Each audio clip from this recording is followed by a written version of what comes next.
Today we will see the third factor and the most important factor of solubility, pressure. ठीक है, logically सोचो, solid और liquid मैं डाल रहा हूं. Tell me one thing, solid is incompressible, liquid मानता हूं कि पार्टिकल्स दूर दूर है, लेकिन प्रैक्टिकली इसको कंप्रेस करना पॉसिबल है क्या? अरे प्रैक्टिकली इसको कंप्रेस करना पॉसिबल है क्या, मेरे को बताओ. तो मैं किसी सोल्यूशन में, लेट्स से मैंने यहाँ पर लिक्विड डाल दिया और यहाँ पर मैं सॉलिड डालता हूं या लिक्विड डालता हूं यहाँ पर. हाँ, यहाँ पर मैं लिक्विड, सॉलिड या लिक्विड डालता हूं. एक बात बताओ, इसको प्रेशर से आप कंप्रेस कर सकते हो क्या? सॉलिड को तो भूल जाओ, लिक्विड को एक बार आप सोचोगे भी, लेकिन प्रैक्टिकली मैं बोल रहा हूं नहीं कर पाओगे आप. ठीक है, तो इनका इफेक्ट प्रेशर पे नील, कुछ भी करो नहीं होने वाला. ठीक है, लेकिन जो गैस पार्टिकल्स है, गैसियस पार्टिकल्स है, उसका इफेक्ट हमको सॉल्युबिलिटी का दिखता है. और वो कैसे दिखता है हम समझेंगे with the very beautiful law, Henry's law. ठीक है, तो but gases have a effect, solid liquid का नहीं होता क्योंकि वो इनकॉम्प्रेसिबल है. मैंने आपको बताया कंटेनर में अगर लिक्विड है, अब क्या ही प्रेशर लगा के क्या ही करोगे आप सॉलिड और लिक्विड को, इम्पॉसिबल है. लगा के देख लेना. अब सॉलिड पे प्रेशर लगा के देखो, लिक्विड पे प्रेशर लगा के देखो, वेरी डिफिकल्ट, राइट? कुछ भी इफेक्ट दिखना, सॉल्युबिलिटी को तो बात छोड़ो, इफेक्ट दिखना मुश्किल है बहुत ज़्यादा. ठीक है, अब लेट्स से हम एक एग्जांपल लेते हैं. चलो, इसको इतना पहले क्लियर है. मैं आपको हेनरीज लॉ बताऊंगा अभी, बहुत इंपॉर्टेंट है. वो हेनरी लॉ क्यों इंपॉर्टेंट है वो भी बताऊंगा मैं आपको, उसके एक्सेप्शन भी बताऊंगा मैं. ठीक है, तो बहुत इंपॉर्टेंट है. अभी का जो टॉपिक है वो बहुत इंपॉर्टेंट है एग्जाम के रिलेटेड. इसमें से डेफिनेटली क्वेश्चन आएंगे. अगर थियोरी क्वेश्चन नहीं आया तो न्यूमेरिकल पक्का आएगा. ठीक है, तो टॉपिक यही है,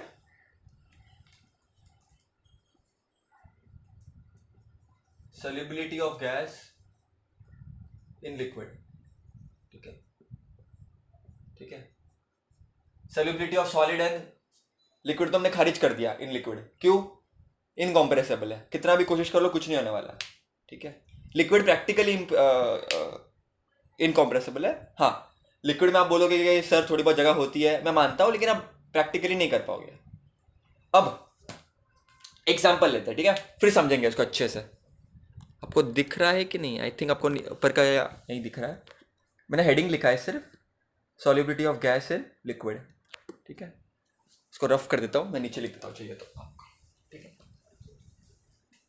ओके. सो एग्जांपल लेते हैं. एक कंटेनर है, इधर भी एक और कंटेनर है, सेम कंटेनर है. ठीक है, सेम कंटेनर है, इनमें मैं सेम लिक्विड भर रहा हूँ. ठीक है,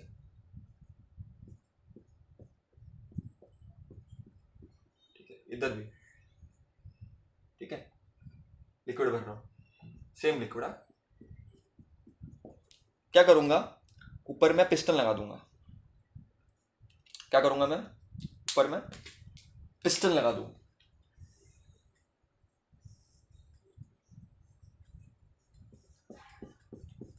इधर भी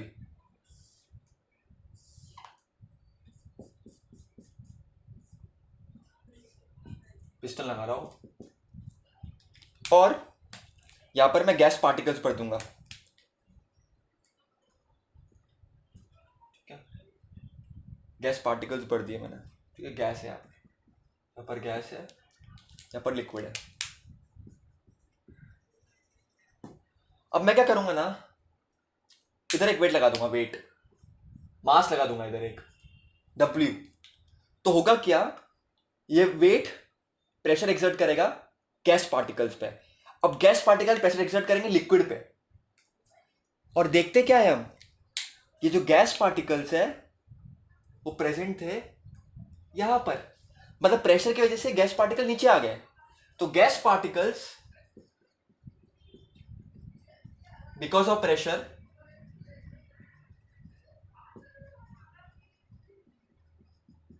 प्रेजेंट इन लिक्विड.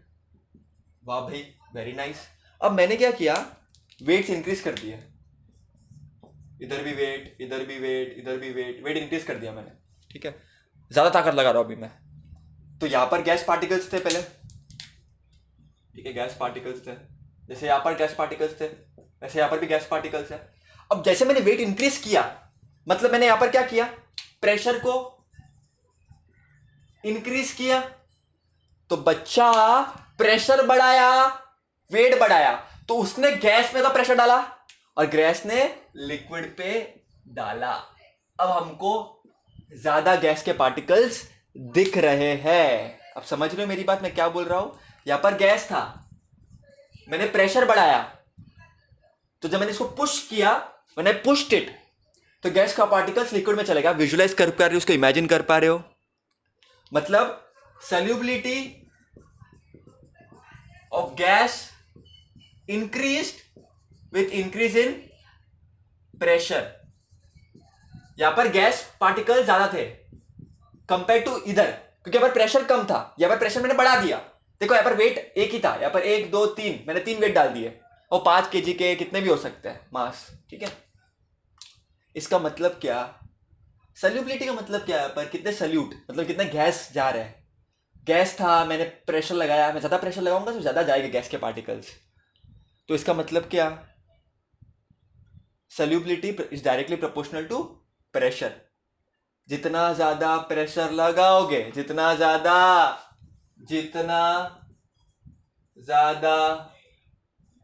प्रेशर लगाओगे, उतना गैस पार्टिकल्स, उतना ज्यादा गैस पार्टिकल्स, ठीक है। समझा कि नहीं समझा, तो इसको पहले नोट करो। जितना ज्यादा प्रेशर लगाओगे उतना गैस पार्टिकल्स, तो पहले इसको इतना नोट करो, ये एक्सपेरिमेंट को नोट करो। इससे हमने सीखा क्या, जितना प्रेशर डालोगे उतना गैस लिक्विड में जाएगा, मतलब उतना सॉल्युबिलिटी बढ़ेगा, उतना सॉल्युबिलिटी बढ़ेगा, उतना सॉल्युबिलिटी बढ़ेगा, उतना सॉल्युबिलिटी बढ़ेगा। इसी को हम बोलते हैं हेनरी लॉ। क्या बोलते हैं, हेनरी लॉ।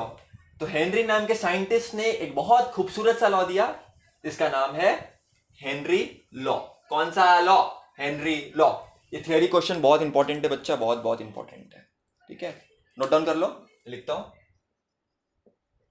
हेनरी लॉ, ठीक है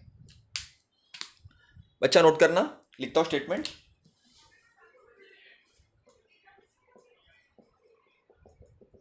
solubility of a gas in liquid is directly proportional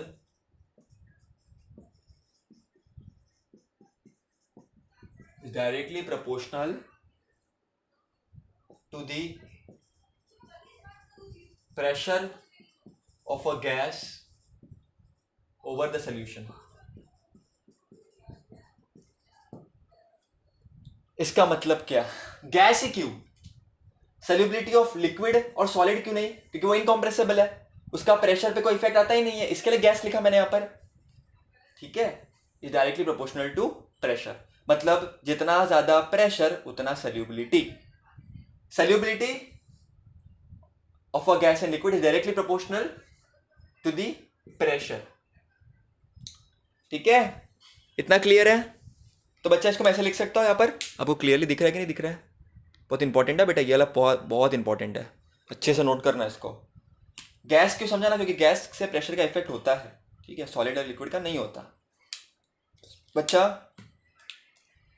S is proportional to P, proportional constant डालना पड़ेगा, तो S will be equal to Henry's constant into P। कभी भी प्रोपोर्शनल हटाते तो कांस्टेंट आता है ना, तो इसको हम बोलेंगे हेनरी लॉ कांस्टेंट। ये क्या हो जाएगा, pressure of gas over solution, जिसका यूनिट है बार में, ठीक है, बार इज अ यूनिट, और ये सॉल्युबिलिटी है ऑफ अ गैस, जिसका यूनिट हम देंगे, इसको मैं ऐसे लिख सकता हूं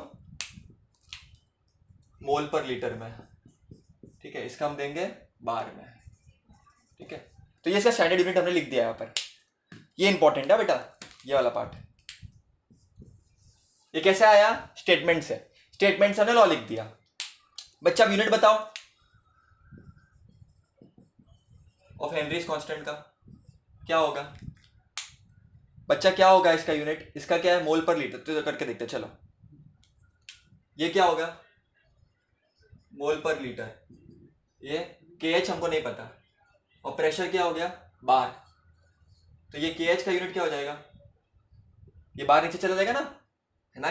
KH का क्या हो जाएगा, देखो mole upon litre into bar is equal to KH, बराबर के नहीं, ये नीचे चला जाएगा, तो इसको हम कैसे लिख सकते हैं, मोल लीटर ऊपर एंड बार ऊपर, तो ये हो गया यूनिट KH का। इंपॉर्टेंट क्यों है, MCQ में आ सकता है या थियोरी क्वेश्चन आ सकता है या तो फिर इसका न्यूमेरिकल आ सकता है। बाकी देखो सॉल्युबिलिटी मतलब क्या, मैंने आपको बताया था ना, कॉन्सेंट्रेशन कितना है, कितना गैस है, तो उसका यूनिट क्या होगा, मोल पर लीटर। कॉन्सेंट्रेशन का यूनिट नॉर्मल, मोलारिटी का, ये मोलारिटी पढ़ा है आपने। और प्रेशर का क्या होता है, बार यूनिट, जो हम डिफाइन कर रहे हैं इधर। तो बस इनका यूनिट उसके अंदर पुट कर दिया तो अपने को मिल गया KH का यूनिट। समझा आपको समझा पक्का। और एक और चीज बेटा याद रखना, जब pressure will be equal to 1 bar, 1 put करो तो solubility will be equal to Henry's constant. ठीक है, स्पेशल केस है जब प्रेशर अपना 1 बार होगा मैथमेटिकली। ठीक है, आई होप क्लियर है कि H सबस्क्रिप्ट में क्लियर है पक्का ये। तो इधर हमने क्या देखा, हेनरी लॉ का स्टेटमेंट, हेनरी लॉ के मैथमेटिकल स्टेप और KH का हमने यूनिट देखा। अब एक्सेप्शन बहुत इंपॉर्टेंट है बेटा। देखो एक चीज याद रखना बेटा, ये जो हेनरी कांस्टेंट का लॉ है ना बेटा, KH, इसकी एक चीज याद रखना, इसकी मैं तारीफ सुनाता हूँ कुछ। कम प्रेशर में, प्रेशर बहुत कम नहीं होना चाहिए, टेम्परेचर बहुत ज़्यादा नहीं होना चाहिए, ठीक है, तभी ये सेटिस्फाई होगा। और सल्यूट सॉल्वेंट में डिसॉल्व नहीं होना चाहिए। अगर सल्यूट सॉल्वेंट में डिसॉल्व हो गया, ठीक है, तो हेनरी लॉ एप्लीकेबल नहीं होगा। जैसे टेक्स्ट बुक में आपको लिमिटेशन, इतना नोट डाउन किया बेटा, टेक्स्ट बुक में एक एक्सेप्शन है बेटा, ठीक है, टेक्स्ट बुक में एक एक्सेप्शन है, मैं आपको बताता हूं। सल्यूट सॉल्वेंट में डिसॉल्व नहीं होना चाहिए, तो टेक्स्ट बुक में एक टॉपिक है लिमिटेशन ऑफ हेनरीज लॉ।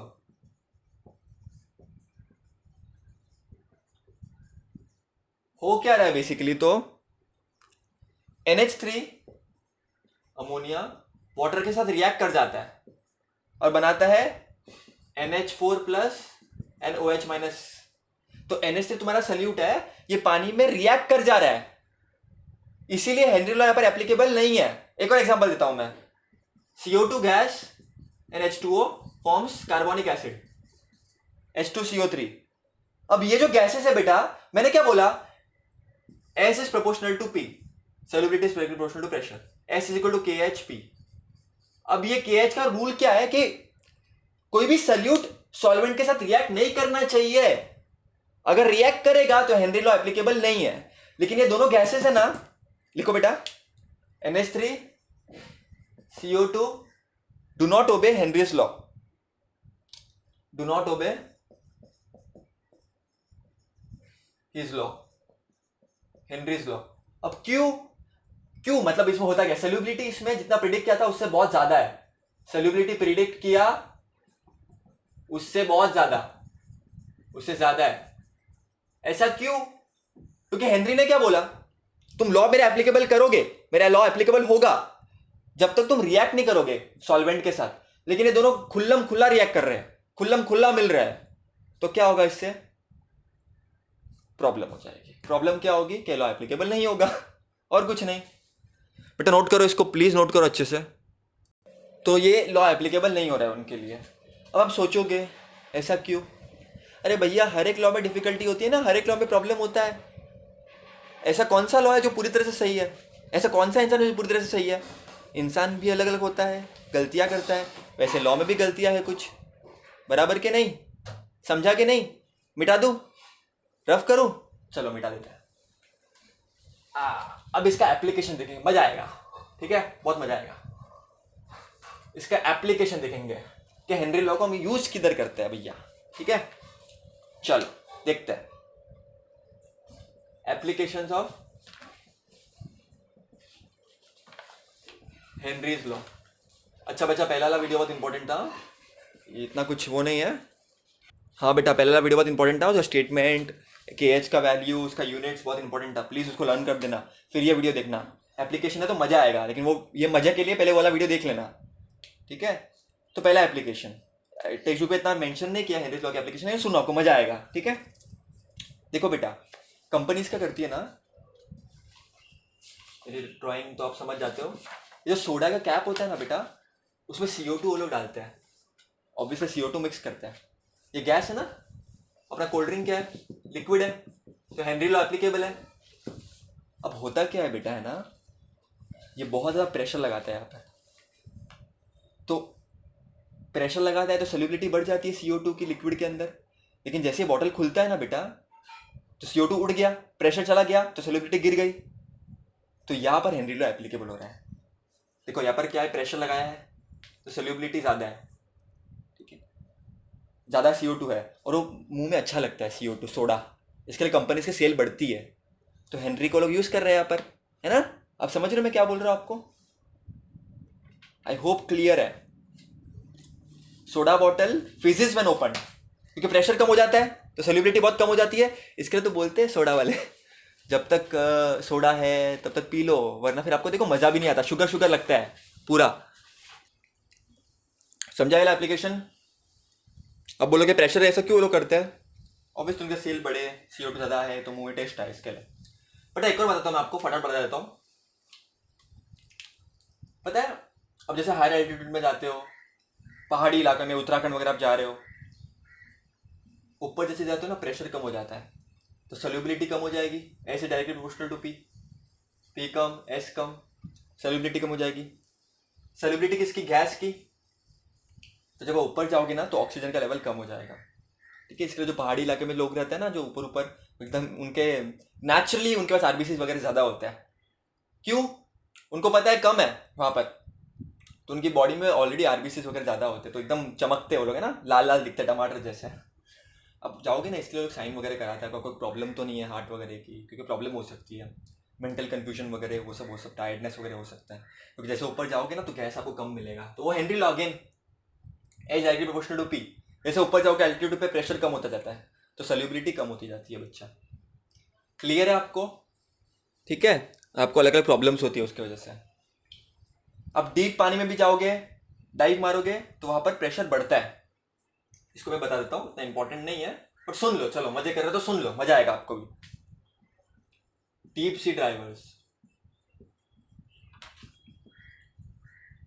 नीचे जैसे डेप्थ पे जाओगे ना बच्चा, तो प्रेशर इंक्रीज होता है, तो सोल्यूबिलिटी इंक्रीज होगी, तो आपको ऑक्सीजन मिल रहा है ब्लड में, सब अच्छा चल रहा है। लेकिन जैसे बाहर आओगे ना तो बेटा सोल्यूबिलिटी चट से कम होती है, तो स्किन के पोर्स में प्रॉब्लम वगैरह होती है, बहुत ज़्यादा प्रेशर डिफरेंस हो जाता है। तो पहले प्रॉब्लम होती थी लोगों को कि पानी में है तो सोल्यूबिलिटी बहुत ज़्यादा है, तो प्रेशर बहुत ज़्यादा है, तो सोल्यूबिलिटी बहुत ज़्यादा होगी, लेकिन जैसे ही बाहर आओगे अचानक से सोल्यूबिलिटी कम हो जाएगी, क्योंकि बाहर तो नॉर्मल है सब, प्रेशर जितना है उतना। तो स्कूबा डाइवर्स को प्रॉब्लम होती थी, तो अभी आजकल नए नए सिलेंडर अलग अलग टाइप के यूज़ करते हैं वो लोग। तो ये रहे हेनरी लॉ के एप्लीकेशन। आई होप आप लोग को समझा होगा अच्छे से हेनरी लॉ स्टेटमेंट, उसका एप्लीकेशन, उसका exception. Okay, thank you so much.